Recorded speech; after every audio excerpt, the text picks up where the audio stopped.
Once upon a time, in a small village in ancient Nepal, there lived a young man named Siddharth. Siddharth was a curious and ambitious boy who always had a thirst for knowledge.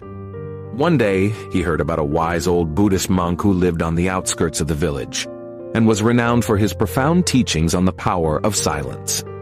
Siddharth was intrigued and decided to seek out the monk to learn more. After a long and arduous journey, Siddharth finally reached the monastery where the monk resided.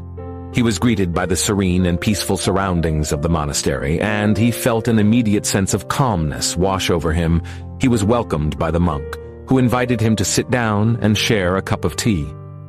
Over tea, Siddharth asked the monk to explain the power of silence to him. The monk smiled and said, "Silence is the key to unlocking the mysteries of the universe. It is in the quiet moments that we can truly connect with ourselves and with the world around us." Siddharth was puzzled. "But how can silence have power?" he asked.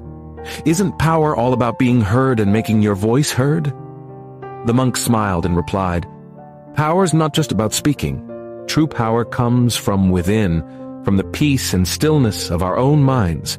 When we are at peace with ourselves, we can achieve anything we set our minds to." The monk then shared a story with Siddharth. He said, "Long ago there was a great king who ruled over a vast empire. He was feared by all his subjects, for he was known to be a ruthless and cruel ruler. One day a wise sage came to the king and said, 'Your Majesty, there is great power in silence.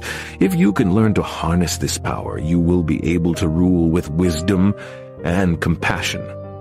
The king was skeptical, but he was also intrigued. He asked the sage to explain further. The sage said, 'Your Majesty, when you are silent, you can listen to the voices of your people. You can hear their grievances, their hopes, and their fears. You can then use your power to address their concerns and make their lives better.' The king was moved by the sage's words, and he decided to give it a try. He began to listen more and speak less. He listened to the voices of his subjects, and he used his power to help them in any way he could. Over time, the king became known as a wise and just ruler.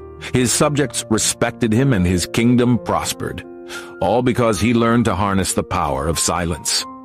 Siddharth was inspired by the monk's story, and he realized that there was great wisdom in the power of silence. He decided to stay at the monastery and learn more from the monk. Over the next few weeks, Siddharth learned to meditate and quiet his mind. He learned to listen to the sounds of nature and to his own inner voice. He felt a sense of peace and clarity that he had never experienced before. One day, as he was sitting in meditation, Siddharth had a realization. He understood that the power of silence was not just about being quiet, but about listening deeply to the world around him. He realized that when he was silent, he could hear the voices of the universe speaking to him. He felt a sense of oneness with everything around him. From that day on, Siddharth lived his life with a newfound sense of purpose and clarity. He knew that the power of silence would guide him in all his endeavors and that he could achieve anything he set his mind to.